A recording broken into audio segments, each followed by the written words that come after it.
So napahanga ng husto ang mga fans kay Draymond Green sa ginawa niya sa bakbakan kontra Clippers, lalong-lalo na ang mga solidong fans ng Warriors, kung saan nagawa lang naman itong mapigilan ang superstar ng kalaban na si Kawhi Leonard, mga kaibigan.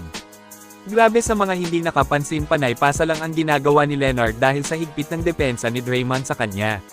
Kita naman natin na hindi talaga makalusot si Kawhi sa depensa ni Green. Kaya naman kahit palaging nakakalamang ang Clippers sa Warriors ay hindi nila magawang matambakan kasi hirap na hirap si Datlo kay Dre.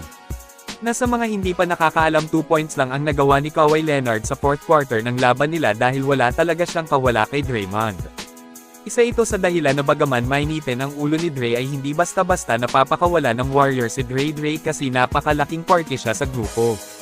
Matibay na defender at napaka-mautak nitong maglaro, tsaka yung chemistry nila ni Curry ay ang nagpapasakit ulo sa mga kalaban kasi sobrang hirap na basahin ang galaw nila.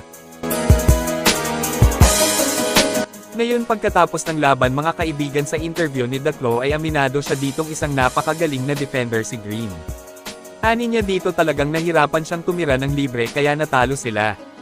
Maliban sa pag-takeover pareho ni Al Horford at Stephen Curry sa crunch time kontra Clippers, ay ibigay natin ang malaking credit sa depensa ni Draymond Green kay Kawhi Leonard, kasi 2 puntos lang ang kinaya ni Datlo sa huling quarter ng salpukan kaya sila natalo.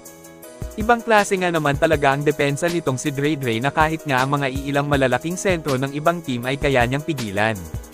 Masasabing espesyal po siya. Hall of Fame defender, yeah, it was hard to even get shots up. Samantala, hindi naman siguro makukuha ng GSW ang panalo kung wala itong si Ge Santos, mga kaibigan.